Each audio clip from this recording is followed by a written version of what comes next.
New False Count Anywhere, part of the Ernest Speaking Podcast. I'm your host, Ernest EJ Christian, coming to you actually on Tuesday this week, as we are now, I think as of tonight, either 10 days, 11 days from WrestleMania. Getting really excited about this time of year now. So anyway, oops, my bad. Hold on, I got little button issues here. I apologize, guys. This is we do this on the old computer. Sometimes it's a little muddy at times, but. Of course, Rob the Genius, of course, every week with us. Rob, what's going on, buddy? Did you enjoy Philadelphia? How's AEW Dynasty? Yes, I had a good time. Me and Jason went there, and Jason's wife, Emily, we went there, and we had a great time at the show. I know some people weren't happy with the way it ended, but you and everybody else. Well, we had a fun time at the show, though. The show was fun and really fun to be there for. And of course, special guest here. You know him, of course. 1/5 of the 3CT podcast. 1/6 of the Wall Up podcast. And if we decide to do a discussion nobody at some point this century, maybe it'll happen in the next year or so. I don't know. Big Jim, James Nies. But bro, I just realized too, I was telling you on the show before we start recording that this is the first episode of podcast done together in I think about 3-4 months. Yeah, probably since the end of the Huddle Up season. Yeah. It's been a lighter schedule. I like taking some time off. Had some personal things come up. So, I'm excited for Mania season. But I am. Rob and good God, everybody that and ending AEW went over like a fart in church. Oh man. So anyway, of course, we're going live here on X, on YouTube, on Facebook. Of course, Ernest Speaking Podcast channel. We're one more subscriber from 400. One more. Just one more. We need one more. So please if you guys are not subscribed to the Earnestly Podcast on YouTube, please subscribe at this time. Let's talk about here. We didn't do a show this weekend with Rob because Rob and Jason had some things that came up. They were busy in Philadelphia. So we got a lot to catch up on. SmackDown on Friday, Raw last night rather. But I do want to touch on this thing first too. Also the okay, Jim, I think I've texted you about this, my dissatisfaction, this whole feud between Iyo, Bianca, and of course Rhea. Now it's official. Adam Pearce made official last night. It's a triple threat match. I mean, I love all three women. I love them all. But I'm sorry, Rhea's the heel in this one, man. Yeah, dude, it's such a bummer because the match is going to be really good. The women, all three of them rock. But the journey to how we get here it's sucked out loud. I mean, and it's like there was a point like 2 weeks after Elimination Chamber where it's like, all right, we know we're getting to a triple threat. We know we are. Yeah. Like it was so obvious at that point. So, and I understand there's 13 weeks of TV or whatever the hell it was between the two. So you can't just, well, this is the match, and then it's 13 weeks of three women just catfighting. Like that's not good TV either. But no. the way it was executed was just so poorly done. The crowd reactions have been really odd. Because I mean. And that's kind of the hard part of trying to book somebody as white hot as Rhea. Like Rhea can do no wrong. She's kind of in that spot of like can't do any wrong in the eyes of the fans. And you're booking her really kind of in this like whiny, why me? I want to be in the title match spot. And then like I love seeing Bianca get an edge to her because like she's regardless of what you try and say, EJ, she's not turning heel. Give it up, let it go. See, exactly. Rob, every time for the record, I'm okay with that. You know, right? That, Jim. Like okay you keep trying to make fetch happen, and we've told you about this on Huddle Up Podcast. We're going to tell you again now. Stop trying to make it happen. It's not going to happen. We keep telling you, Jane Cena. That's what we keep telling you. Right? Like, look. I mean, again, maybe 20 years down the road when she has a heel turn on her final run, like John Cena did, maybe. But it's good to see her get an edge to her. That we haven't seen in a while. But I think the thing that I think frustrates me, I don't know if it's most or just also frustrates me in this, is Iyo Sky and the women's title feel like a backseat driver in this story, and it's just, man, the whole thing's been frustrating. Every week I just get more and more mad watching. But I think that is the the story. way they put this together. But I think that is the story. By the way, Rob, the word I used last week was convoluted. This whole thing was convoluted. But I think that is the story, though. I think this whole thing is to get Iyo over more than anything else. Iyo will be one of the benefits most of this whole thing, because the whole thing is like, Rhea and Bianca, like these two made women who, they've WrestleManias, won main event WrestleMania, all this stuff. They won titles, all that. So, By the way, 11 days, by the way. 11 days. Thank you. I feel like Wednesday already, though. But that is the story. But at the same time, I think how we got here, like, it's one thing when you go to Europe for the last 3 weeks. Right? What was that now? That only works if Iyo wins. And I think she is. Which I think she does, actually. I think she does win this match, actually. Go ahead, Rob. I think the only guarantee is I think Bianca is definitely not winning. I think she's there as a red herring, I think. But it depends, because all right, I mean, well, we don't know what kind of story they were trying to tell you. If they're trying to do a thing, some type of character development thing with Rhea overcoming this impulsiveness or whatever, then Iyo should win the match to continue that. But there's the possibility that they just did this to shake things up for a couple months, and then Rhea's just going to win the belt back. I mean, that's a possibility. It is a possibility. I mean, it is. You can't rule it out. I mean, it's one thing to see the crowd, and the thing about the booing in the crowd is interesting. Like when they were in Europe for the last 3 weeks, Bianca is getting booed. But he's like, okay, what's Europe? Europe's a little different, so we can't really bake that into what America feels about her. And Rhea's getting cheered. But now we're back on regular soil now, and Bianca's still getting boos. So you can't go against, especially on the women's side, whoever is the super popular one of the moment. It doesn't matter. You're getting booed. Right. So Bianca will get cheered once she's away from Rhea. She'll get cheered again, I'm sure. Probably, because this is what it is. You're going to get whoever that woman is. You're going when that on the occasion when somebody emerges like that on the women's side. If you're going against them, you're getting booed. When she comes out of it and she takes on Jade Cargill, she'll be a babyface again.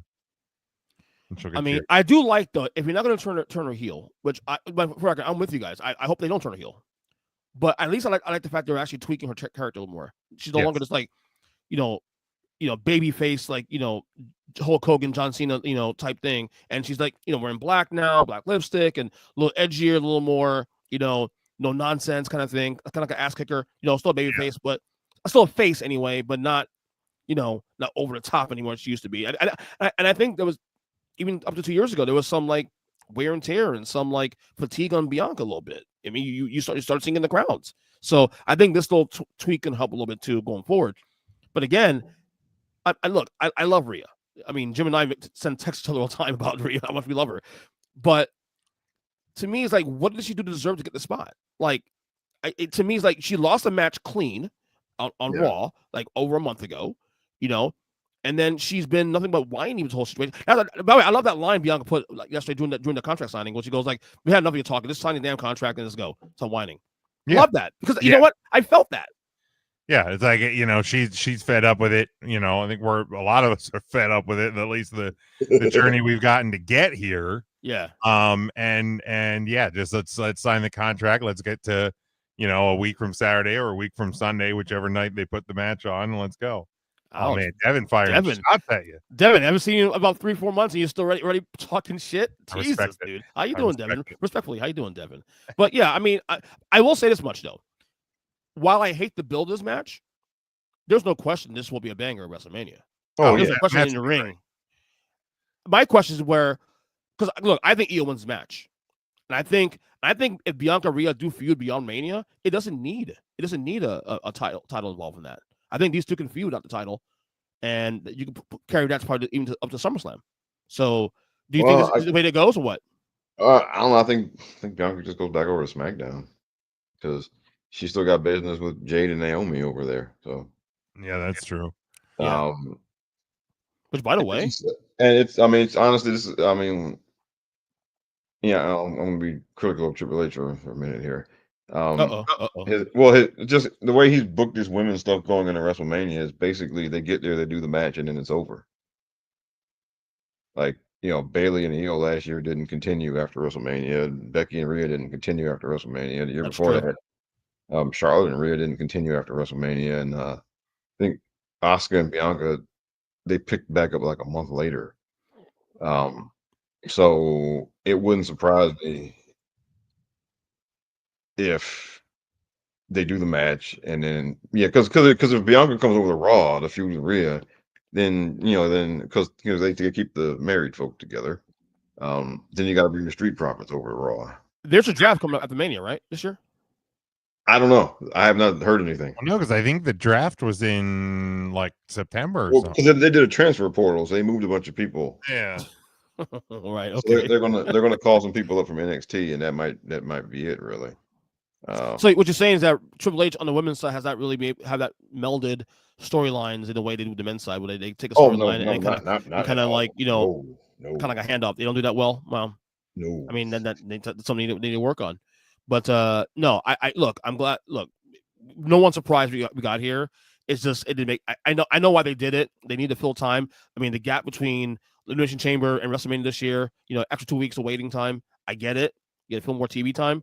But my God, the way they did it is just, and then to make it worse, the crowds are responding in the ways you probably shouldn't. Like the fact that Rhea is probably the heel of the three in this feud, and she's getting the biggest cheers of the three, is like it's throwing everything off its kilter right now. So like to me, it's like, oh my God, what are we doing here? Well, I think it's more. That's more. They shouldn't. They miscast the roles here. I think. Well, that or WWE fans are stupid. Well, they are stupid. I mean, yeah, no, they are stupid. Column A, little column B. They are stupid. Okay. Yes. I mean, they absolutely are stupid. I mean, that's not a question here. And by the way, you mentioned Naomi and Jade. Yes. Fucking, I'm pumped for that match. I think Naomi goes over on Mania. Well, I think she's gonna have some help, and I think she's gonna go over. Yes. But I think what I've been begging for the last 6 years about Naomi getting her time to shine, I think it's gonna happen now. I think Naomi will get a title at some point in the next year. I think this heel run, first of all, that mic work she did this past Friday, fantastic. I'm bought in. I'm bought in on Naomi as a heel. I was a little I'm like, oh, Naomi a heel. We'll see. Nah, what I watched with her so far this last month on the mic, especially too, I'm bought in, and I don't buy Nies that way. I'm bought in, and I think they're gonna finally utilize her in the way that Vince should have utilized her years ago. Well, but the thing is, this is the good thing about doing like long-term stuff, because like she's been working with Jade and Bianca for a year now, and so they had time to build up continuity and familiarity, and it's easier to do this stuff when y'all have been working together for a while. Yeah. It's easier to do it well when you've been working together for a while, and you already kind of know each other and how each other works and all of that stuff. So that's a big reason why I think it's going so well, because I mean Jade's been doing real well with it also, and it's better to have it's because we see this with the men's stuff, right? They're all like, I mean, all of these guys have been working together for 2-3 years. Roman and Drew and Jimmy and Jay and Seth and Punk and Priest, and like Sammy and Kevin, I mean, they've all been working together for like 3, 4, 5 years, and that matters. Yeah, it really does, and it matters because it makes it easier to transition from one thing to the other. It makes it just and everybody knows everybody, and everybody's familiar. The people are familiar with each other. It's easier. You don't have to work out all the kinks. You worked out the kinks already. You don't have to work any out, and things just flow a lot smoother that way. Right. What do you think about the Naomi heel turn, Jim? You like it so far? Yeah, I think it was an interesting decision. But I think it's worked out tremendously, and I think this match, which it's wild that it's the first women's singles match since 22 that didn't have a title connected to it, and it's the first Wow, really? Women's singles match in WrestleMania history without a stipulation. Unless they add one in the next 2 episodes of SmackDown. That tells you something. That tells you that the confidence is growing now. And I think this last year they've done a really good job. Now, hopefully, like I said, Rob mentioned the whole not really completing stories the way you should. But in terms of the attention that's given the women's division now, I think they're doing a phenomenal job of at least showcasing now women. I do think doing the Jade return, at Elimination Chamber was huge because weekly TV and your social media highlights are one thing, but like your biggest audiences come with premium live events. So to put that on such a big one, especially during Mania season, and then it being part of the focal point of the build, weekly build, towards WrestleMania, tells you that there's faith in this match. And granted, it hasn't been when the bell rang, but Jade in the work that we've seen since this return at the Chamber, probably the best work she's ever done. I mean, the bar is the floor in some essences, especially given where she worked previously. But this is exciting, and I think I'm really looking forward to that match on when we're talking some of the undercard of next week. Yeah, if you told me that Jade had been the face in this feud and Naomi's the heel prior to the turn happening, I would have said, no way. Yeah, here we are. That's part of the swerve. By the way, is it wrong that I'm probably more excited about the triple threat main event between Punk, Seth, and Roman as opposed to the Cena Cody match? No, well, I'm there. I think I'm more excited. I think it's more storytelling being told on that end than the Cody Cena seems to be cut and dry. Okay, one was going for 17, one is trying to retain the title. Okay, right. So it's legacy against the current guy. Whereas there's such an open-endedness between the whole Punk story, the Seth story, Roman, and then of course Paul Heyman's in the middle of the whole damn thing. And I'm just more excited about that thing than the other main event. Paul Heyman makes everything more compelling than it already is. The guy is, man, I've always said that Bobby Heenan's like the best manager of all time, but Paul Heyman, every time I see him work, makes me want to question that. But I'm so glad you said that, because I was listening to Cheap Heat this morning with Peter Rosenberg, the episode that's dropped today, and literally they discussed the Heyman thing, and you can't compare the two because Heenan was more so of like a, because of the area he was into, also was more of the cartoon character kind of thing, villain guy, whereas Paul Heyman's more of the realistic, real world, character. Yeah. Like Heyman's more realistic than as opposed to Heenan. You can't really compare the two, really, to be honest. I mean, I think that's why I always say 1A, 1B, because while Heenan was probably better at more people, Heyman is like, I think I told Rob this. So to use the basketball analogy, Paul Heyman's Phil Jackson. He can take an elite talent already there and elevate them, like a Jordan, Kobe, a Shaq, like elite talent. He's not a guy that would actually take, a Hercules or, we saw them try that with, Curtis Axel and Cesaro and a couple other guys, and that was Heenan's skill. Heenan's skill was making guys that no one gave a fuck about and make them relevant, and he did it in spades. So, but that's why I always say it's 1A, 1B, because they're that good for different reasons. But I'm more invested I mean, obviously the Cena return was phenomenal, but now it's worn off a little bit now. Here's the deal. I'm heavily invested in the John Cena Cody because I don't know, about 4 or 5 years ago, I said on 3CT that John Cena would win 17 before he retires. And the other 4 assholes on that show laughed at me and mocked me, and have mocked me since. So I'm ready to clip, buddy. Dude, I'm ready to cash in some fucking receipts that are multiple years old. So I'm heavily invested in that one. But no, I think the reason is, I mean, CM Punk obviously has been one of the biggest stars since his return. Hell, he was one of the biggest stars in the company in the 9 years he was gone. If we're really being fair about it. Yeah. And Roman Reigns is your biggest star currently. Paul Heyman is always going to be must-see TV. And Seth Rollins, and I have a couple hot takes written down. I'm not sure which one I'll pick out, but Seth Rollins is tied to one of them. He can fit in anywhere. He can make anything he can make the best meal even better. Like that, like he is that dude. And especially with this one, when he has so much emotionally invested in so many layers to Roman Reigns, when he has so much invested in many ways, whether we want to, real or kayfabe, with CM Punk / Phil from Chicago. So him being a part of this just adds so much more flavor to it that I think there is more heat on it now. Like when you get down to the meat and bones of when you get to where the bell rings and what is going to happen, is Cena going to get 17?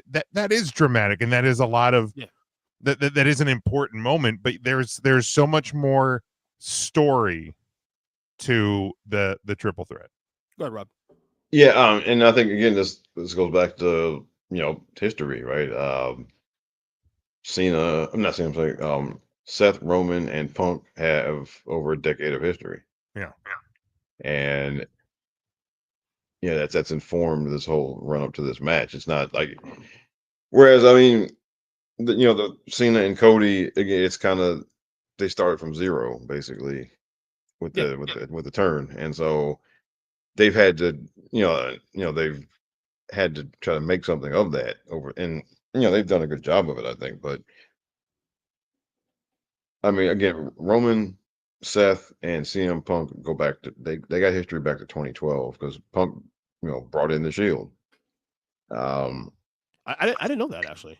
Yeah, they debuted because he was in a triple threat with Cena and Ryback. He was defending the world title, and they showed up and cleared everybody out so he could win. Right. That's when they debuted. And for those first few months, they were kind of his goons, and then they went off on their own. And then they feuded with him later.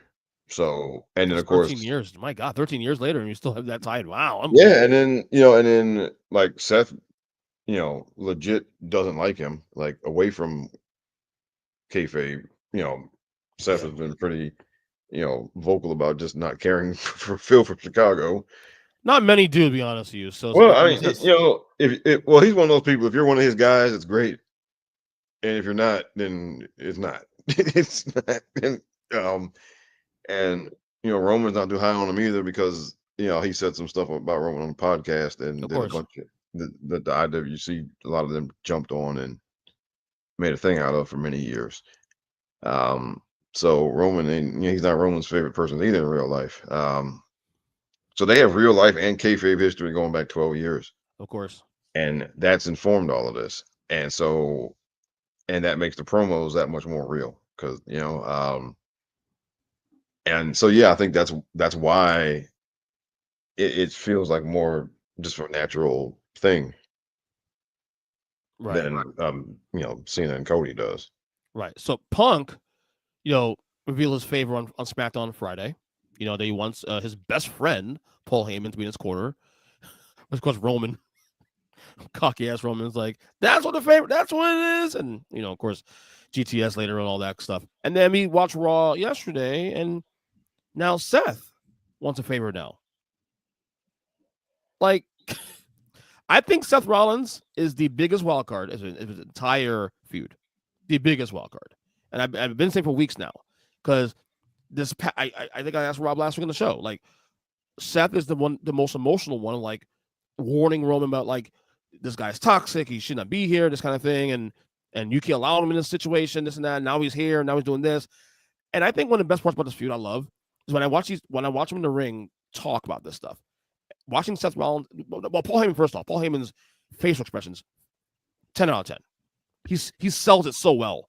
And then watching Seth this past Friday, selling it when Punk revealed that this favor he wanted, and then Seth's face, you see Seth's face like, I told you, ha ha ha, perfection. Yeah, I mean, I was talking to somebody about it over the weekend, and I'm like watching that video, like, and I'm shocked that WWE hasn't done this yet. You could almost do like a 4-screen yes version of that where you're zoomed in on Punk talking, Roman reacting, Heyman's facial expressions, and then just Seth in the background. Yeah. because like there's so much going on, and Seth, like he's like a chameleon, and not just because he dresses like a chameleon sometimes. Like he can blend and adapt and adjust and do anything, and even back like when he was the Plan B and turned on the Shield, like even back to those days, he's been one of my favorite guys in the last decade because he is that good. And I think EJ, you and I have had the discussion that he's like a modern day Macho Man. Correct. Because he's that good in the ring. He's that good at the character work. He can be heel, he can be face, he can be whatever you want him to be. And he will just excel at it all. And he's a top 20 guy all time at this point for me. Probably. Yeah, probably. Yeah. And every year goes by, I feel more comfortable saying that. At this point, you might argue maybe by the end of this run, he may have a top 15 spot. Honestly. Yeah, and the wildest part about it is like, at first it was he was the architect, and then it was, and then he's the Monday Night Messiah, and then when he kind of came out of that and he just started kind of dressing eccentrically and stuff like that, people were like, what is he? And I think over the last couple of years we got to the point where it's like he's Seth Rollins. Like he doesn't have to be a have a moniker to him. He's just, even though he was Seth freaking Rollins for a while, but yeah, now it's just he's Seth Rollins, and that's all you need to know, really. Yeah. Go ahead, Rob. Because now I think this is like the best role for him to play, where he's kind of like the tweener, like devil's advocate, kind of shit stirrer. Yeah. The laugh is hysterical. The laugh sells it. Ha ha ha ha. Yeah, because it's he's almost like it's like he's almost kind of like Loki, That's actually a good analogy. And I think he's much better at that than playing just like a straight up baby face, because it's that can be a little grating sometimes. So I think this is like the best role to have him playing. And so he's been really good with this. And so I mean, it's again, I think they got 12, 13 years of history, and that it matters. It matters when you can pour that into a feud or a match, even, and because you can just, it's easy just to go right back to it, and then look later on this year, you could do Roman versus Punk or Roman versus Seth, one-on-one, and without missing a beat, really. Where's the history of there's no history of Seth and Paul Heyman though, right? I don't think so. No, but Seth and Punk actually go back to Ring of Honor, and that's where first like Punk was kind of rude to him back then, and that's that's kind of where their thing stems from. Because whether it's WrestleMania weekend or not, or beyond that, I think I'm buying in the idea of Seth walking away with Paul Heyman as his advocate. That'd be a fun twist. That would be an interesting twist. I mean, it doesn't need one, to be honest with you, but I was gonna say, I mean, that's kind of the thing though, is like, I mean, not that Roman needs him, not that Punk needs him. And I don't think we're, even with this being the favor from Punk, I don't think we're getting CM Punk Paul Heyman guy. I don't think we're getting Punk as, or a Heyman as Punk's manager. But yeah, really, I don't think Seth needs it. It would definitely be an interesting twist, but an interesting one because he doesn't need it. But honestly, it would feel odd though, seeing Seth out there with the music coming out there with his eccentric thing and this Paul Heyman behind him. Right, it's a weird fit though. Is he gonna wear like a woman's dress and a lampshade as a hat too? I mean, I'd pay money to see it because Paul Heyman's Paul Heyman, but I don't know that it fits. I think it's one of those things, like for like the shock factor of it happening that night would be something. Yeah. But then after a week, then you're like, okay, we're really doing this. Yeah. Yeah. By the way, I saw this pointed out on social media the other week about Seth Rollins, and I don't know if you guys saw it or if you guys were aware of it, but the color highlights on his Tron on the video change with what he's wearing. And if you told me that, no, Jim, you told me that a couple weeks ago. And if you haven't noticed it before, you're welcome. You're going to see it now. No, you told me a couple weeks ago. I've noticed it ever since then. Yeah. It's freaking wild. I think you told me that after the Elimination Chamber. I believe you told me that. Yeah. Because now I'm noticing it, and I've even gone back on like old promos from like 6 months ago. Here's a nice sidebar question. As you mentioned, Paul Heyman and who he's advocated for. What is his best combo? Heyman with Brock, Heyman with Roman, Heyman with Punk. That's tough. Yeah, that's real tough. I think I'd say either Brock or Roman. Yeah, because Brock or Roman. Yeah, because that's a cop out. You got to pick one. Okay, well, all right. Well, because he was different with each of them, but that's what I'm saying. I'd say with Roman because I think you could have gotten somebody else to do what he did with Brock. Yeah, I think he and Roman have the dynamic is different, and I think largely because Roman talks and Brock really doesn't. Yeah. I think there are people you could have gotten. You could have gotten someone else to do what he did with Brock. Right. What about you, Jim? Which is better? I guess which one do you prefer? Which one is better? I mean, it's hard to argue with Roman. Him aligning with Paul Heyman during the pandemic, returning, changing the character, changing everything, shocking the world, and then going on to tell the best story and the biggest story this company's ever told.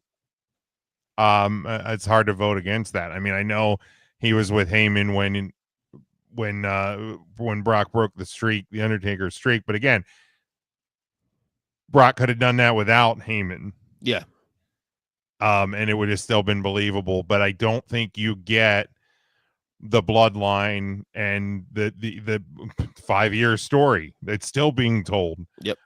Without Paul Heyman. So I got to give the edge to him with Roman. It's funny because like you get more Paul Heyman with Brock. You get the ladies and gentlemen. You get the cocky swagger walk. This is because like you walking behind Brock Lesnar. No one's gonna fuck with you because Brock Lesnar in front of you. Like the whole thing. So you get probably a little more of who Paul Heyman really is as a person with Brock.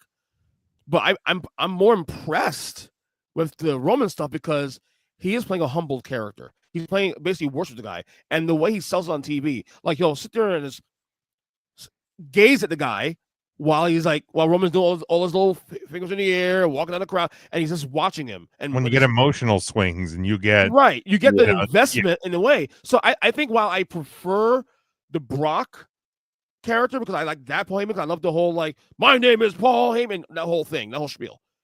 But I think from a art point of view, I think the Roman thing's more impressive because that's not who he really is in real life. You know what I'm saying? For him to do that and to sell it in the way he does, he's not a quiet guy. He's not a humble guy. He's not a tribal chief. That's not who he is. That's not Paul Heyman. Get the fuck out of here, bro. No, so I think for the art form, I think I'm more impressed with the Roman stuff. But I prefer the Brock Lesnar stuff because I like Paul Heyman on steroids. I like Paul Heyman being loud and abrasive and being an asshole. So are we? We're certain that Kevin Owens' injury is not a work, right? We're certain on that, right? Yeah, I don't think that because he's even talked about when it happened and like when he got injured and he was pissed off at some dirt sheets for leaking it. Because his intention was for everybody to hear it from him, right? First, and he was pissed off that it got leaked out. Did you see the video on SmackDown after he was leaving to the ring? Some guy was him down the aisle, and then he came and called him a piece of shit. Yeah, and then Kevin went right over to him. Yep, Kevin almost murdered him. Yeah, I know. Obviously, the old rule of thumb is anything you see in front of a camera in wrestling is, can be perceived as part of the story. But there are some of these moments where, it's not. And I don't. Here's the thing: if they were going to do an injury angle, for Kevin to get out of this match, you're not doing it 2 weeks before WrestleMania. Mm-hmm. Yeah. It's because you're doing it when you have time for him to come back and gotcha, bitch, and the match is back on. You're not doing it this close. Now it's a matter of what happens to Randy. Who does Randy get? But yeah, it's and I don't think you do it in the way that they did. Nick Aldis didn't seem in gimmick. Kevin Owens did not seem in gimmick. And then I've even seen like the video of the interview he did where he was talking about it getting leaked, and that's there's very few things you can be 100% on in wrestling, and I think this is one of them.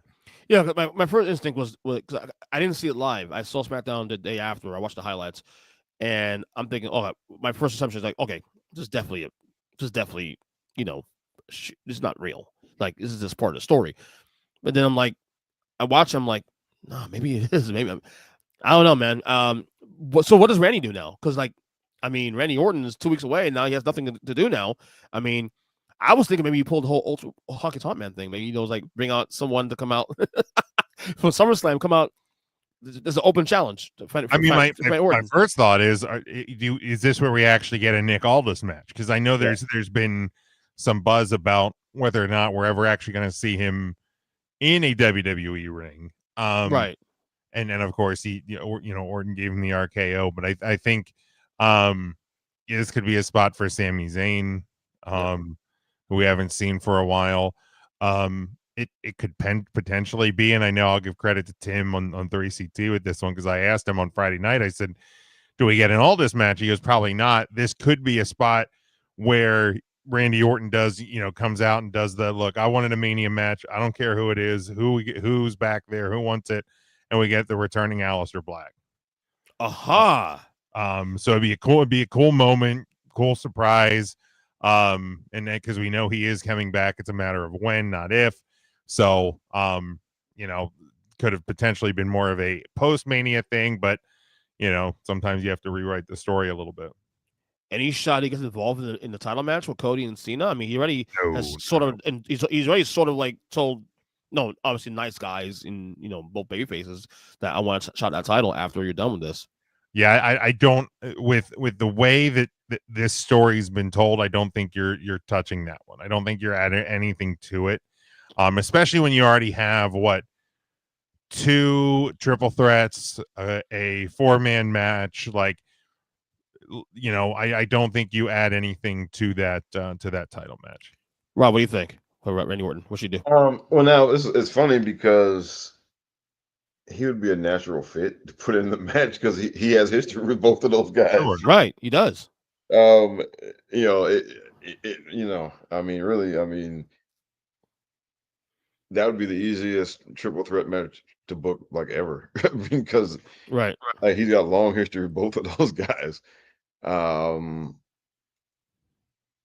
But I don't think that's going to happen. I think the fact he RKO'd all this is going to lead to all this getting right. He's been here 2 years now? Almost 2 years. Yeah, and not one match yet, huh? Is there a reason why? Well, I think you want to save it, because I think you want to save it because the thing is, like, the way his kind of character or whatever as a wrestler doesn't really make for being on TV a long time. Okay. So, or just for WWE television, his wrestling character would be a little boring for WWE television. So you want to save him. You want to save him getting in the ring. Okay. And because it's going to be one of those things, like, after it happens the first time, there's not going to be a lot of value in doing it over and over. I think you're only gonna, and he, he is 38, and I think he's on the tail end of his in-ring career. Right. All this is so like I think when it happens, it's going to be few and far between, and it's going to have to mean something. Again, granted, it could be. I mean, Randy Orton friggin' RKO'd him, for God's sakes. Yeah. So it's possible. I think it would be cool, but yeah. I here's the thing. I don't think we don't get a Randy Orton match. No, I think put it that way. They wouldn't have made an angle out of it. Yeah, he wouldn't have even come out and done that if they weren't going to still give him a match somewhere. I do like the open challenge idea, though. I do think the open challenge is actually a cool idea. And to your point, I think who's the Aleister Black? Was it you, Rob? Aleister Black? No, Jim. And like I said, to Tim's credit, he's the one that. Oh, Tim, right. So yeah, I mean that would be something I would buy. Yeah. So I think, with all, I mean, you could do a match with Aldis and Randy. I mean, but I think ultimately, if you're going, when Aldis gets back in the ring, I mean, it's kind of natural to have him get in the ring with Adam Pearce, right? I mean, yeah, I think we're all kind of waiting on that. Yeah, because the two former NWA World Champions. I mean, Adam Pearce needs his ass kicked anyway, man. He's been a little bit of a bitch lately, honestly. Oh my god. Yeah, I mean that's another part of the triple threat. I mean, the dude looks like a fucking goober. I mean, really does. He can't control 3 women in a feud. Oh, I'm stressed out. Oh my god. I mean, really, dude? Come on. Yeah. Are you getting him? Well, I mean, in a different way, but are you getting him? I mean, I'd be stressed out too. Tough ass women, man. They ain't easy. I mean, especially at least 2 of those women, they ain't easy. I know that for a fact. No, but yeah, I mean, yeah, I do think Randy will be involved with WrestleMania. I think there's definitely a space for that now. I mean, I wish it was a kayfabe thing with Kevin, because I hate when he's not, him being away, not fun for wrestling, because wrestling is great when he's involved. He's so good. He's so one of the best utility guys I think I've ever watched in that company's history, honestly. Yeah. Always there when need him in every match, doesn't matter. You know what I mean? So before we close out the current stuff, so we got the Fatal 4-Way official now, Intercontinental Championship match between Dominic, Finn Balor, Braun Breaker, and who's the fourth guy? And Penta, right? I'm kind of excited about that one too. Also, I'm kind of excited actually. Oh yeah, it's going to be a great match, and it's going to be awesome watching Finn, eat a spear, and then Dom pins him. Yeah, to win the title. I'm sold on Dom winning the title. I'm sold on that. He absolutely is, and Finn's definitely eating the pin too. You're going to protect Penta. You're not going to pin Braun. So yeah, I mean, whoever wins, even if it's Penta, because I think the title will change. So if it's Penta, he's pinning Finn, but more my money would be on Dom. Good, Rob. Yeah, and I think we were happy over at the Mindless Wrestling podcast that Penta got pinned already in a match, because we hate undefeated gimmicks. We absolutely, all 3 of us, me, Jason, and DJ, we hate undefeated gimmicks. Or we just hate them. Which is the worst one that you've ever seen? Well, because the reason we hate them is because there's no, however they choose to end it, it always pisses a bunch of people off. There's no satisfying way to ever end any of them. And so you're always gonna make people mad. And so, no, what I think was the worst undefeated gimmick, like the undefeated part itself, or the way that it ended? Both. I guess both, really. Well, I know, because I know you're not gonna say Goldberg. Oh no. You love Goldberg. As far as, and look, honestly, I was fine with the way that ended, because Kevin Nash was a Were you really? Kevin Nash was a believable opponent. But the way they did it, though, with the tape, it was convoluted as hell. But you all could just have him get pinned. Wasn't WCW at that point? It was WCW at that point. Yeah, November. I mean, put it this way, that would have been fine. The only thing that made that bad was that 2 weeks later they did the finger poke thing, right? Yeah. if Nash had a run as champion for a few months or whatever, and they hadn't done the finger poke thing, then that would have been fine. Nash was a believable person to beat Goldberg, but also you didn't want to just have him get pinned dead in the middle of the ring. Right. 1, 2, 3. Right. So you needed some chicanery of some kind. So that one I'm okay with. I'm okay with I was okay with Brock winning the streak. I know a lot of people were mad about that, but that was kind of the point. What, I mean, take your streak, I mean? Yeah. Oh, I already told you, I'm like the biggest advocate for that. Yes. And nobody would have taken that win and done with it what Brock did. Exactly. No, it's still the best choice. Yeah, and but again, but it pissed a lot of people off. And that's the thing, like, so man, which one was the worst one? The worst ending. Wait for you to say Bruce Bar beefcake. when we be perfect. Oh yeah, yes, because it was a nothing burger match at WrestleMania. Didn't Tatanka have a big like undefeated run when he first came in? He sure did. And that probably Bastard Booger probably sat in his chest. Yeah. You know what I mean? Like it's just for what? I'd say having Mr. Perfect lose like a nothing burger match at WrestleMania. But that made sense in a time because they were going to actually put the belt on Beefcake, the IC title on Beefcake that year, and then that accident happened. So it made sense at the time that happened. Yeah, but so because we've heard through the years that they were going to put it on him. Basically, the role where Texas Tornado was in 1990, and of course Jim is your favorite SummerSlam of all time, or your first one anyway. 1990, the role where Kerry Von Erich was Beefcake's role. Yeah, Beefcake had that parasol accident a month before that. Unfortunately, by the way, that guy had a bunch of bad luck because he had 2 chances to win the title at Mania and didn't get it. But but yeah, perfect one is definitely one that stands out the most. I think for me is like, okay, obviously I know why he did it at the time, but still it looks bad because of all the guys, that guy does it. Yeah.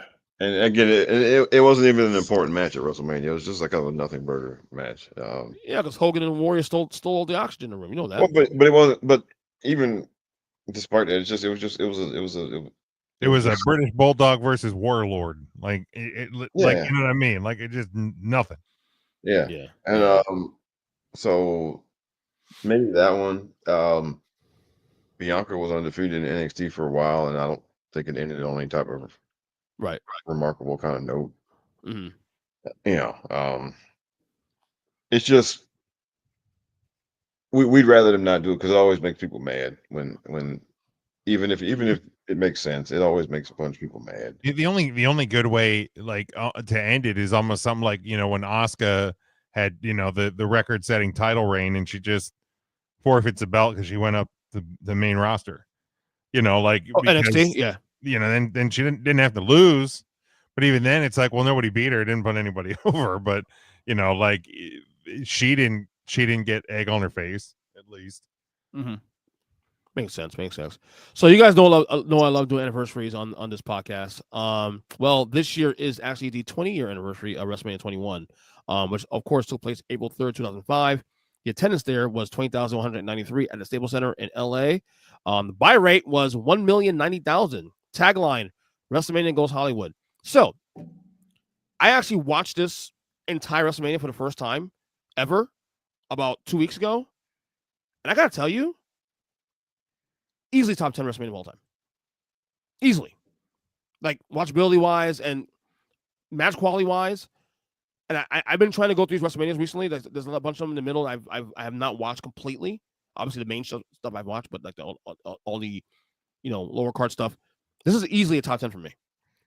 Very underrated. And a lot of people don't talk about this WrestleMania as a top WrestleMania of all time, like start to finish. This is up there. Did you guys watch this in real time? I didn't. I watched it later. Jim, you didn't watch it either in real time? No, I've had it on today since you brought it up as a topic, and I mean I haven't been able to sit and totally absorb it because I had it on while I was working. I have it on now. But yeah, this was a period of time when I was kind of out of the wrestling game for a minute, because I was this was my sophomore year at college, so I was probably drunk. I'll be fair, I was probably drunk. We did watch WrestleMania 20 at WrestleMania because of the Undertaker's return. Once that was finalized, we ordered that on pay-per-view. But yeah, was that Big Evil? No, when he returned with Paul Bear at Madison Square Garden. Yeah, I don't remember that one. I didn't see that one to completion. That one's really good. I mean, there's definitely some stinkers on the card. Yeah. But seeing a Big Show was a lot of fun. Both title matches were tremendous. And for Shawn Michaels and Triple H to carry a three-way with the Invisible Man was pretty impressive as the main event. But the Undertaker's return, I mean, it wasn't a tremendous match, but just the aura of the return, because he had been the American Badass for quite a few years, and then did the Buried Alive gimmick at Survivor Series, and then returned to face Kane. So right. But yeah, this isn't one I watch in real time. I mean, as I've absorbed it now, and I'm for sure I've watched the Batista Triple H main event and a couple other things. I mean, it's the card is loaded. I mean, yeah, absolutely loaded. So yeah, and it's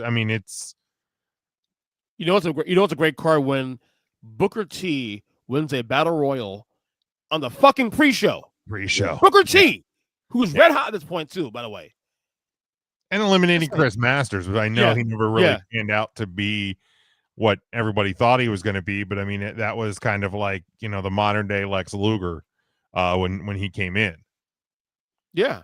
So look at this card here. So opening match, one of the best openers in Mania history. Rey Mysterio beats Eddie Guerrero by pinfall. You have the first ever Money in the Bank match between Edge, Chris Jericho, Shelton Benjamin, Chris Benoit, Christian, and Kane. And Edge, of course, won that one. This match is fantastic.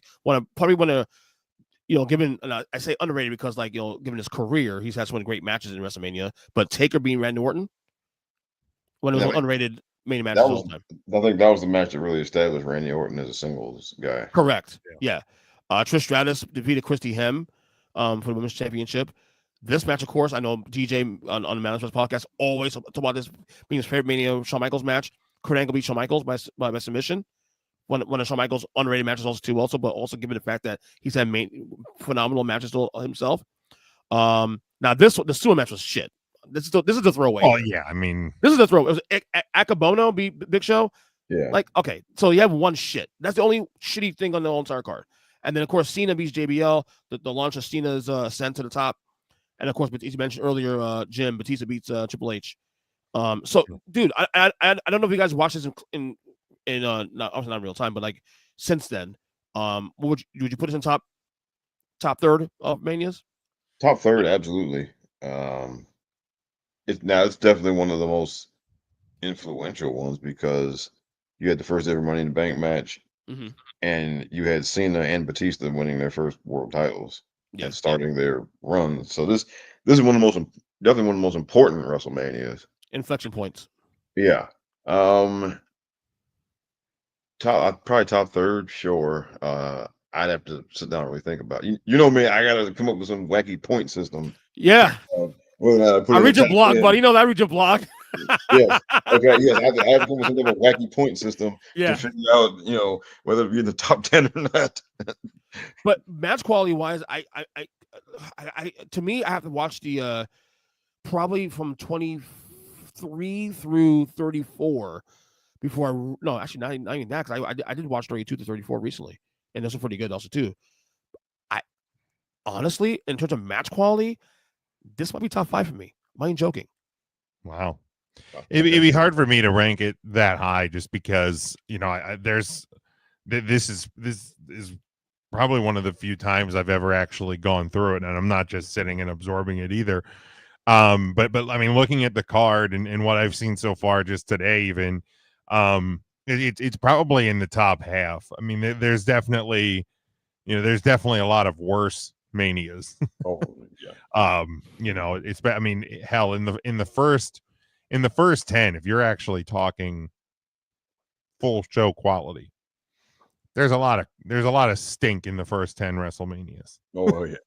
If you go like to your point, if you go like match quality, in terms of as an entire show, absolutely.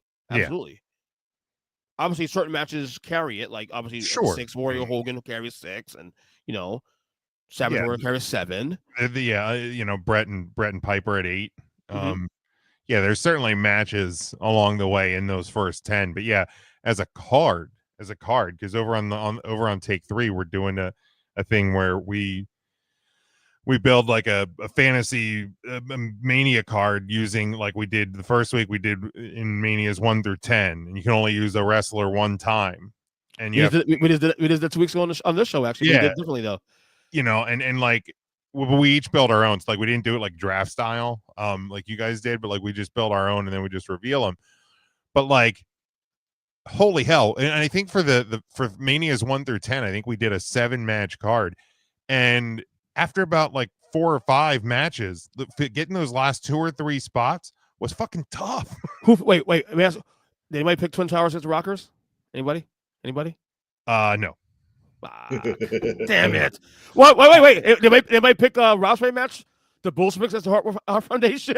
We did not. Because Rob picked that on his draft. Well, because like my first match that I took off the board, and it was because my debate was, because I knew I was putting a Bret Hart match first. So the debate was, do I put that as my IC title match, him versus Piper at 8, or do I take Bret versus Owen at 10? Exactly. And I went with Bret and Owen at 10. So then I put Savage Steamboat as my Intercontinental title. So like once Bret was off the board there, then he's gone. Then you can only pick one world title match also too? Yeah, only one world title, one IC title, one tag. So as we're going along the way, we're adding some more matches because there was obviously more titles and stuff. But we put parameters that you can only have one world title, one mid card title as we're moving on through. So that's where it makes it a little bit challenging, because you could just be like, well, there, you had Savage Steamboat, but you also had Bret and Piper, so you could realistically fill out the card with title matches. But that kind of takes away the difficulty in it. Like I think my 6th or 7th match was the blindfold match with Jake the Snake and Rick Martel. It was a great match on the record. Great match. Yeah, real good. I mean, it tells you how good those two guys were. But yeah. Dude, if you had to pick a world, 1 through 10, you pick one world title match. That's actually a good idea. Right now, pick real quick. One world title match. To me, there's only, honestly, for me, only 2 or 3 out of 10 I would say is worth like grabbing. Hogan and Andre, obviously because of Hogan and Warrior for me. Hogan and Warrior is another one. And then I would even say Flair and Savage at 8. Flair and Savage at 8 was really good. I mean, here's the thing: the reason it's Hogan Warrior is because the match was good. Like, of course, the moment of the body slam, the leg drop, and the win at 3, but the journey to get there was arduous. I mean, that it was a 12-minute match that was all about 30 seconds worth of moment, right? Don't tell Rob that. Rob get mad about that. Rob loves that match. I'm just saying. Rob loves that match. I do too, for the record, because it told a good story. Yeah. Look, a story. Sure. Yeah. I mean, doesn't age well, but I get it. No, I mean, it's not a work rate match by any stretch of the imagination. It's not. It's not a 5-star or whatever. But I mean, if just from a storytelling standpoint, it's exactly how it's an A+ example of how to work a crowd and tell a story in a match. It's not just a work. It's not a work rate type of match or anything. That's all. People are surprised I didn't say Savage or Hogan at 5, because my favorite WrestleMania of all time is 5. But that's not even their best match ever. Like, no, the match that did main event a year later was actually better than the one that did Mania 5. The story was phenomenal. I'd probably pick Hogan. I'd probably pick Hogan Warrior. I would too. Hogan Warrior would be my top pick of the 10. Because of the finish. Because that closing sequence, Hogan was running. He was running through his whole routine, and it just looked like like, oh, here we go. Mm-hmm. And then that last minute little twist, where Warrior moved out of the way, and the leg drop. Yeah, and that was just out of nowhere because nobody done that to him, you know. And so for me, yeah, I'd probably out of the first 10, I'd probably go Hogan Warrior. Yeah. Well, speaking of Hogan, I caught this video on Facebook actually a few days ago, and I want to bring up for a topic here on here. I mentioned Hogan and Andre, for example, and WrestleMania 3. But as we know, the history of that, Andre the Giant health was failing at this point, and there was talk at the time that the WWE, I was just years later down the road, that they had a backup plan for WrestleMania 3. So I want to play this video quick, and 1 minute video, and I want to react to it after about what were the backup plans for WrestleMania 3 had Andre could not go for WrestleMania 3, which of course is the biggest question point in the history of the company. Backup plan for WrestleMania 3 in case Andre the Giant's back was not well enough to compete in the main event match against Hulk Hogan. We all know WrestleMania 3, arguably the most important WrestleMania of all time. A record crowd came to the Pontiac Silverdome to watch the two most famous wrestlers of the time, Hulk Hogan and Andre the Giant, fight in the main event. But Andre the Giant was in rough physical shape leading up to WrestleMania 3, and while filming the movie The Princess Bride, was convinced by Vince McMahon to have a significant back surgery so he could turn heel and fight Hulk Hogan in front of the largest wrestling crowd in history. There was concern leading up to the match that Andre the Giant's back would not be good enough to perform, so the WWF was rumored to have a backup plan ready just in case. Do you know who that wrestler was? Was Mr. Wonderful Paul Orndorff. This is one of my favorite mysteries of 1980s professional wrestling that seems almost impossible to get an answer from. In 1986 and 1987, Paul Orndorff and Hulk Hogan were involved in one of the most profitable wrestling angles of all time, featuring an outdoor event in August 1986 in Toronto, Canada, which had over 70,000 fans in attendance and then was released on Coliseum Home Video, known as The Big Event. Their feud continued throughout 86 and then featured the memorable steel cage match in January 1987 on Saturday Night's Main Event, when Orndorff and Hogan both hit the ground at the same time. The match was restarted, Hogan eventually winning, but this feud seemed ready for one more decisive match, so it would make sense that it would culminate at WrestleMania 3. Hogan and Andre is definitely the bigger attraction, so it made sense why that took over. But one of the things that is still a mystery to this day is why Orndorff was not part of the WrestleMania 3 card. Now, it's well documented that he suffered a weightlifting injury that caused severe nerve damage in his neck and arm. And this injury is one of the reasons why people say Orndorff wasn't on the WrestleMania 3 card. But Orndorff continued to wrestle on house shows all the way through March 20th, 1987, just 9 days before WrestleMania 3. Throughout the years and before Orndorff's death in 2021, this has never been fully addressed and will live on as one of the biggest questions in wrestling history. Do you know the... All right. So obviously we know the story. Obviously we did get Andre and Hogan at 93,000 people, allegedly. Obviously the biggest moment in WWE history. Now, Jim, I don't know if you're familiar with the whole 87, 86 era ish. I know it's a little fuzzy at times. I'm old grandpa. I was between 1 and 2. So yeah, but yeah, Rob was already like I think 11 years old. Because and I know when I was on Tape 3 back a couple years ago, I got made fun of it because I loved the Orndorff Hogan feud, but that was a red hot feud. That was red hot. I mean, it was killing the house shows in 86, 87. So that would have made a lot of sense actually, to do that match had Andre couldn't go. In fact, they probably, if Andre couldn't go, I would have said that maybe they don't do that cage match in January, because that cage match on the main event, by the way, fantastic match. But what if Andre couldn't go in WrestleMania 3, guys? What could you see this, or who would you put in that spot? Would the Orndorff match, would that have been for the title, or would it have been one-on-one? Yes. For the title. Yeah, absolutely for the title. Because I think they fought for the title too also. Yeah, I mean, I think you're still putting the brother man over. I mean, like it's Like that was what was going to be coming out of WrestleMania 3. So like, is it a neat thing to think, well, Savage Steamboat could have main evented? Could have. Obviously, the match speaks for itself, one of the best matches in all WrestleMania all time. But Hogan was going to main event with a broomstick if they had to. Like that was Hogan's Mania. And the business was different too also. 2025 WWE maybe Savage Steamboat is the main event, but in 87, and not only that, there's no doubt that Hogan's going over because in that era, the babyface is always going to win the big sell-off. You know, back then you weren't getting the heels winning any of that shit. You know, it was still cartoony. Right. Good, Rob. It's kind of hard for me to see them selling an Orndorff match after they'd already been feuded for months. Ooh. Because they from August. Because he turned on Hogan in August '86. Yeah, so they did the main event in October '86. They did the big event show in August the same month, and they did the cage match in '87.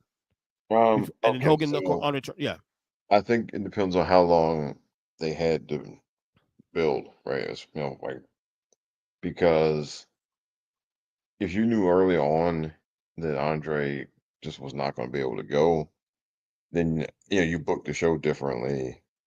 And I mean, if I were booking it, and if I knew, say, 10 months before WrestleMania, if I knew that Andre just wasn't going to make it there, I would have just done Hogan versus Savage. Which is funny because Hogan Savage did feud in '86 a little bit on house. Yeah, and that's why I think, and at that point, I think you could have run that at WrestleMania. Right. So I think I probably would have run that instead of Andre just couldn't go. Which sucks though, because you don't get Steamboat Savage though. Oh yeah. And by the way, forget the match. Obviously, the match is fantastic, but the feud was fantastic too. Also, the lead up to that was great. Yeah. You know. Well, that's the only thing. But that's probably what I would do if I were booking, because it would make the most sense. Yeah. Oh no, man. I can't imagine a world. Can you imagine a world we didn't have Hogan and Andre?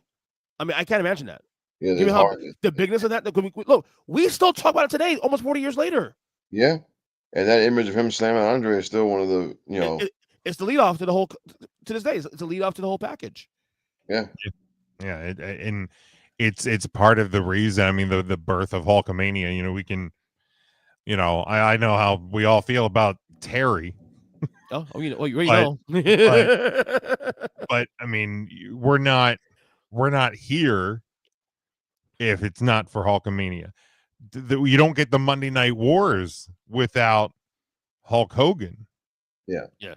And all of that ties back to the birth of Hulkamania, the early WrestleManias, culminating with the slam of Andre. Like, it's one of the most important things to happen in wrestling history. It is up there with Vince buying the company from his dad as the most important. Yeah. By the way, the name of the Facebook account that had this video is by God. By God. Like by God. Oh my God. JR. So all right. Next internet thing I want to show it to you guys. And I know Rob and I started this last week. There's a guy on TikTok named OVW Dropout who started a series on a TikTok page now about 3 people who should be in the Hall of Fame. Now, I come to find out that this is now a 5-part series now. So we covered part 1 last week on the show. So it's 15 people who shouldn't be in the Hall of Fame. Yeah. So he had 3 last week. The 3 last week he had was Michelle McCool, Donald Trump, and what was the other one, Rob? You remember the other one? Darn. It was Michelle McCool. No, Drew Carey. Drew Carey, yes. So now Drew like that. Yeah. So we decided we're gonna make a little thing out of this now on content because I like his account. Number one, I like his account, number one. And he has some good stuff here, man. Albeit controversial here. So here's part 2 of his 3 people who should not be in the Hall of Fame, in the WWE Hall of Fame. I'm trying to get a lot of reaction to Rob here, especially. Here he goes.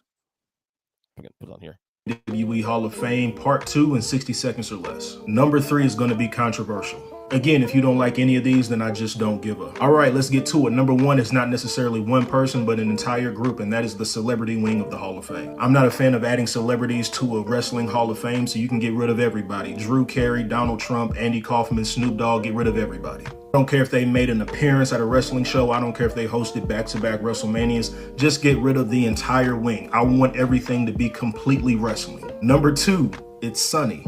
For many of you young kids that don't know who Sunny is, she was described as the pioneer of women's wrestling. I don't know who necessarily said that, but yeah, whatever. But seriously, why is she in there ahead of women like Victoria, Jazz, and Chyna? Mind you, this woman has had some legal trouble.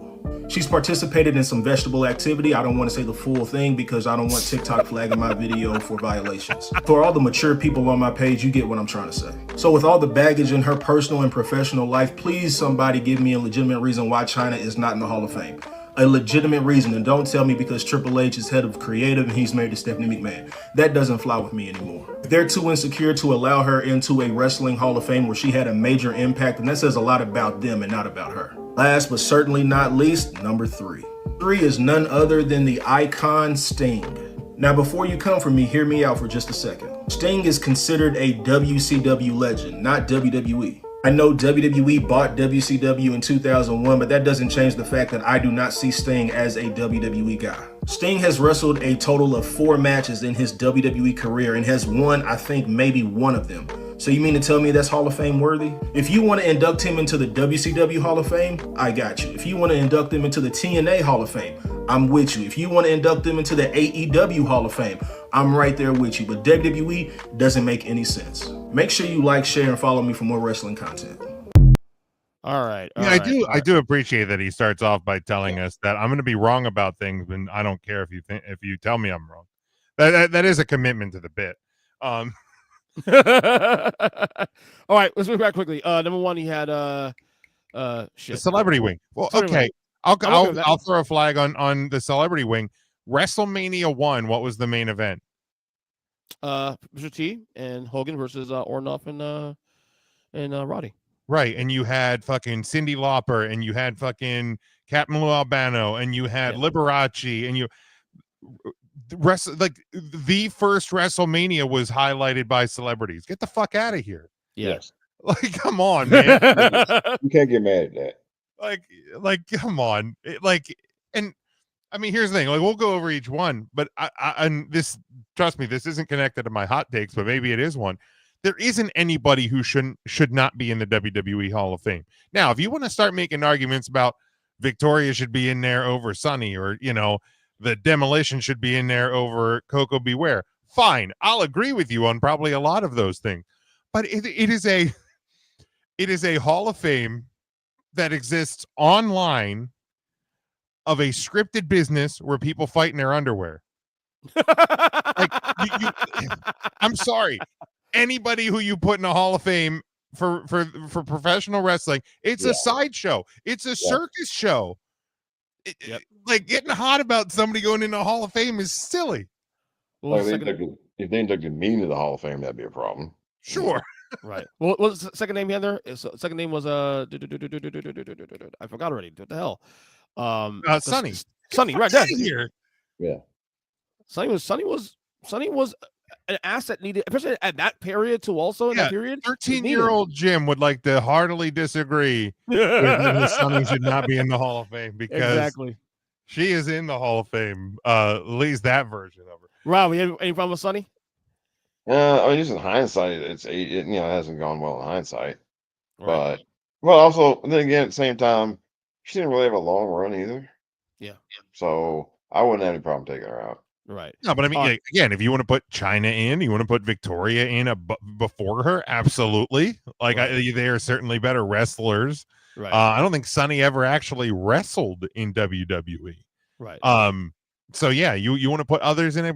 Sure. Again, be my guest, but the Sting argument, I can see his point, but again, number one, they bought WCW. Number two, Sting's an icon, bro. So also, if you're going to come at Sting, then you should have just said WCW talent. Then I agree, because that like the Four Horsemen are in there, and like there's a bunch of they've put in Japanese talent that never that probably only wrestled WWE superstars and they would do Japan tours. Right. Rob, any problem with Sting? No problem with Sting. None. I think he should be in there. I don't give a damn. Yeah. When you buy the company that he did his best work for, you absorb that. Yeah. Absolutely. All right, last thing gets out of here. I know Rob's getting a little tired here, especially. Give me a hot take. I make some good thing on that. Give me a hot take this week. Rob, you got hot takes this week? Any wrestling hot takes? Anything? Any era doesn't matter. I don't care what them. Okay, wrestling hot take. Go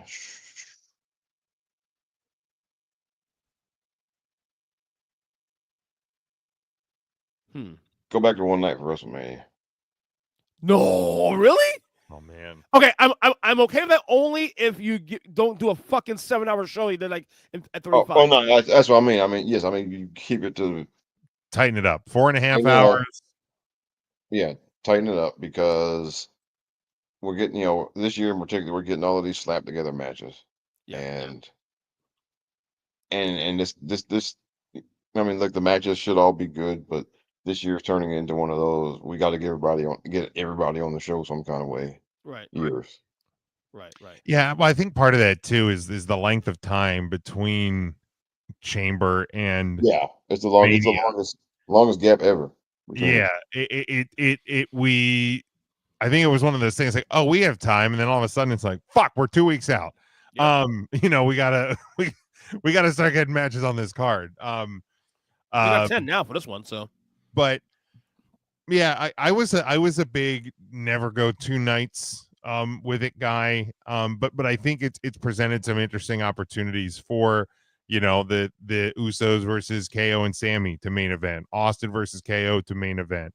The Bloodline rules to set up a stipulation for the night 2. So there's been some interesting opportunities that you wouldn't have if you only go one night. If they return to one night again, as long as it's not a 7-hour epic like WrestleMania 35 was, I'd probably be okay. Right. Give me a hot take, Jim. Yeah, I wrote a couple of them down, but since we were talking a lot about Mania stuff because we're a week out, the Gunther Jimmy J segment from last week had enough heat on it. It could have made it a main event match. Had they not already announced that Roman, Punk, and Seth was main eventing, here's the thing: you're probably still not getting Gunther versus Jay as a main event match. But the way they have turned the volume up on that feud the last 2 weeks, starting with last week, the bloodying up Jimmy, that could have made the conversation interesting. It's funny. The last 2 weeks, and I think even Rob said last week, saved this feud because it didn't go anywhere after it. Remember, this has been talk about a long like build. Royal Rumble. This has been it was dragging. It was dragging. So, but the last two Raws of what they've done has really added more fuel to the fire. So yeah, I'm with you on that one. My hot take here is going to be this. I know we like to romanticize the Attitude Era, and rightfully so. I know I always say it's overrated for different reasons, but there's an argument that when you look at in terms of what is aged better, not just in terms of quality, in terms of like content, but also match quality and as a totality, there's a real argument that the Rules of Aggression era is better than the Attitude Era.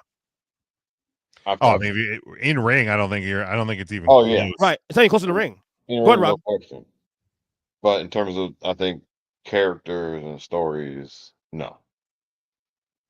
I've always said the Attitude Era is great, was very top heavy with Austin, Rock, Taker, Triple H. But when you look at complete rosters, great in ring talent, great great matches, good stories, the whole balance, I think there's an argument to be made. And it's funny, I wasn't even watching this at this time either. So I'm not trying to like give this thing a praise more than I have to, but I watched Rules of Aggression Era now in hindsight, and I actually enjoy that more than watching Attitude Era. I really do. Oh, I think part of that is so the talent was there in the Attitude Era. I mean, right. When you even when you look at the undercard, I mean, you were adding the Radicals, the guys coming over from WCW. You added Chris Jericho. You had Ken Shamrock. You had the start of Kurt Angle. Taker was at a really interesting time in his career. Owen Hart, obviously still there until his untimely passing. Right. There was tons of talent. I mean, the embarrassment of riches the WWE had from a talent perspective were unreal. The Right. problem and what makes it kind of unwatchable. And when I say that to people, I'm like, go ahead, pick a random Monday Night Raw from the Attitude Era. Yeah. And besides the opening segment, which is probably going to be Rock, Austin, or McMahon, and the closing segment, which is going to be some combination of Rock, Austin, and McMahon, the rest of that show is going to be goofy, silly, borderline unairable content that doesn't make any sense. And it's just going to be like a perverted fart. Like, and this is kind of how that era was. When the bell rang, a lot of times the matches were really good, but the stories, the TV content was fucking brutal. Yeah. You had a guy you had a Japanese mafia cutting off a porn star's dick on Monday Night Raw. Like, what are we doing? Yeah. Oh my god, I don't watch, other than like some of the bigger matches. I don't watch it much anymore. And it's funny. It was a wild and fun time to live through. And obviously, as a adolescent boy, it was perfect for my era. But like looking back on it now as a 40-year-old man, like, oh yeah, man, my parents probably didn't want me to watch it because it wasn't good. No. But I mean, it is the most profitable era of not profitable, but the most highly rated, should I say? Yeah, it was the most popular on a mainstream scale. And you don't get what we have now. It wasn't for that, to be honest with you. So I can't necessarily hate on it either. So anyway, Jim, plug quick. Thanks on the pod today. Appreciate it, man. Yeah, absolutely. It was a good time. It was good to be back. I'm sure I'll be back here for too long. But yeah, you can get me Thursday nights live 8 o'clock on Facebook, YouTube, and Twitch. 3 Count Thursday. Obviously the next couple weeks are going to be very Mania heavy and WWE heavy as we're down to the last 11 days. We also have a Tuesday podcast, which sometimes we dabble into wrestling, but it's literally just anything and everything outside the world of wrestling. So we have a little something for everybody over there. Also, I got the Take 3 Wrestling podcast, me, Mike, and Joe, because I kicked EJ out. No, just kidding. But obviously we're doing our Mania, a lot of our Mania stuff, and we're doing our kind of fantasy booking cards. So you can get that on any podcast platform. Huddle Up Podcast. We're in the off season now, and we're hoping to get something on the board here during NFL Draft Week. And just hit my link tree at Big Jim Sports. Eventually, as I begin to kind of come out of the haze of the last couple of months, I'm sure there'll be discussions with a nobody at some point, but no guarantees on when. Over under May 25th. It'll probably be past that. Okay. Would be my guess. At least you're honest, buddy. I'll be honest about it. Rob, go ahead and plug quickly. All right, you can catch me, DJ and Jason, the Mindless Wrestling Podcast every week, and usually on Saturdays, and you can catch me every couple of weeks with the Rob the Genius Podcast. Yes. And of course, I'm on Twitter at EJ Christian 7, Wrestling Podcast. Of course, subscribe to the podcast channel on YouTube. Again, we need one more subscriber, 400 guys. Also on TikTok as well too. Clips of the show, of course, at Earnestly Pod. And until the next episode, we will talk to you guys soon.